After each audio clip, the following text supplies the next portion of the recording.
obviously there are a lot of directors' names who have popped up. Do we want to? We know 3 names on this rumored short list that's out there. Yeah.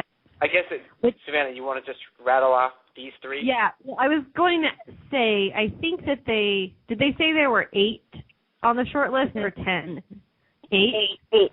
They said, okay, they said 8, but then again, who even said this? That's what I'd like to know, because I still feel like, has this been fully substantiated that that's even true about this? No. I mean, this was reported by LA Times, which is usually a very trustworthy news outlet. But I mean, this isn't something that Lionsgate officially announced, so it might not even be true. But of the 8, 5 people, we have no clue who they are. But the 3 who were mentioned in this LA Times piece are David Cronenberg, who I've only seen one of his movies. I saw A History of Violence, which was intense, to say the least. Alfonso Cuaron, who most of you know from his work on Harry Potter and the Prisoner of Azkaban, but he's done a number of other films as well, including one of my all-time favorite movies, A Little Princess. And the last one is, oh, great. I think now I've forgotten his first name, but his last name is Inarritu, and he directed Babel and what else has he done? Beautiful. What else has Inarritu directed? Babel? Oh, he did, I had this, I looked this up like this week, and I knew all his movies. I'd gone through the whole list. Did he do that beautiful film that had... yes, with Javier Bardem. Yeah, Javier Bardem. And 21 Grams was his other famous... Oh, that's the one that I couldn't remember the name. And Amores Perros. González Inarritu. That's my pathetic attempt at a Spanish accent. So now that we've gotten these names out there, as we said before, Theresa was going to get to make her case. We're going to find out if it's for or against Alfonso Cuaron, however you want to pronounce his name. So, Theresa, we're all in suspense. How do you feel about the Cuaron option? Because he's probably the favorite of those 3 that were named. If he gets the job, somebody better drug me for the next few months. Because I'm not going to make it through. I can't. Prisoner of Azkaban is my least liked Harry Potter film. I'd like to keep him as far away as possible from this franchise. I think he's a brilliant director. I will not deny that. He just doesn't do well with book adaptions, and that's how I feel. He left out. There's how do you leave out the Marauders backstory? Prisoner of Azkaban is the only film that my daughter saw and asked me questions all the way through it because she could not understand it. She couldn't understand who these people were. It was after that point she said, well, Mommy, she said, I'm going to read the books before I see any more movies because she couldn't follow where he was taking it and how he did the characters. And she had seen the first 2 films. She just couldn't understand the new characters and how they fit in. The cinematography in Prisoner of Azkaban is beautiful, but there are so many changes and alterations that to me, I went in it when I got done seeing the film. I was so angry. I hated the film. I had to force myself to go back. And it was the first of the series I'd seen in the theaters, too. So I had to do the whole, let go. And I learned from Prisoner of Azkaban several things. First of all, you'd never read the book just before you go see the film because it will bug you through the entire thing. And, 2, that, films are very different than the books and stuff. And so after I saw it again, I learned to appreciate it. However, it's still my least favorite. I don't get the changes that were made directorially. I don't understand suddenly why there's a death walk to Hagrid's hut don't trip or you're going to kill yourself. From it being flat out, it's beautiful cinematically, but suddenly it's like the entire landscape changed. It was like, okay, what happened?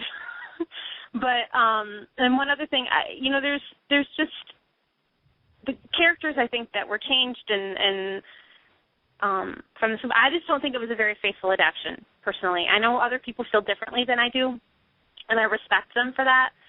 But it's as a film, as a standalone film, it's fine. As an adaptation, it's not, and that's what I'm afraid he's going to do to Catching Fire if he gets in there. I'm hoping if he does get in there that maybe Suzanne can rein him in, because I know she wants a very faithful adaptation. So I'm just a little concerned what he could do.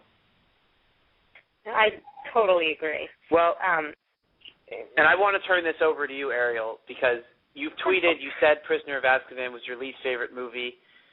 I'm more or less on the same page as you guys. But Ariel, maybe as a really hardcore Harry Potter fan also, explain your position on that.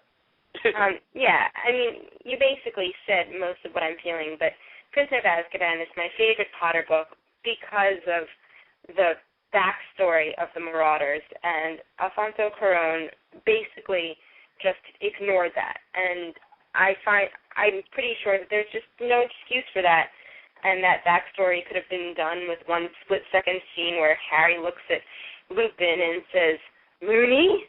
And, that would have been it. That's really all that would have been needed to tie a whole bunch together, and he ignored it. And I hold a serious grudge, and I want him, as much as I think that he's a very talented director, I want him to stay far away from my fandom.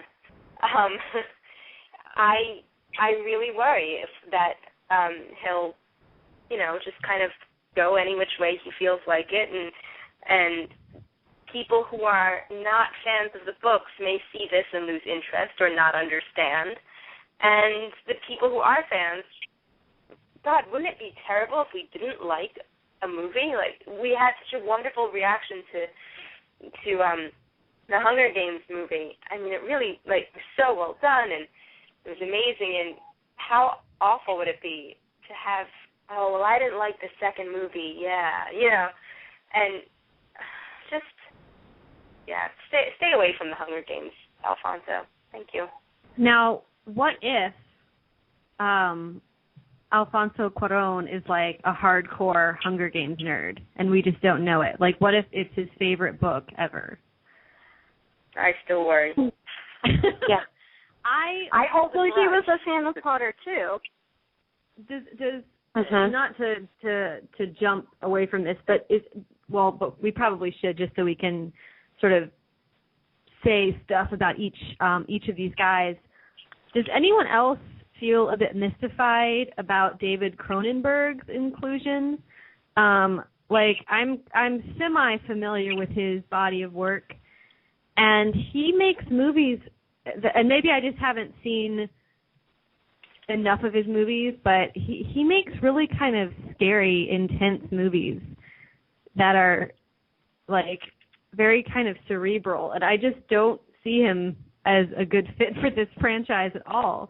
Does anyone else feel that way about Cronenberg, or am I just on my own here? Well, I just found out that you mentioned he did History of Violence, and yeah, I totally hated that movie, and I don't know, it could have just been the script writing. I just thought it was what was it? The payoff was lame or something. It felt very pointless to me. But that was when you see a movie you don't like on the director's IMDb, then you kind of worry. But I guess I'm sure there are people that like the History of Violence because, and this can actually be connected to Alfonso Cuarón because I actually started with it, and I wouldn't be bummed if he was the director. I think everyone has a right to worry because of things happen, and I feel like there's some blame that is also being misguided because Steve Kloves, who wrote the screenplay for a lot of the Harry Potter movies, is the reason that those things got taken out. So it's not all his fault, you know. But I'm not saying I shouldn't worry at all. I think there's, just because, like, the Hunger Games is so important to all of us, there's always, with these three particular directors, there's something in every director that makes me go, you know.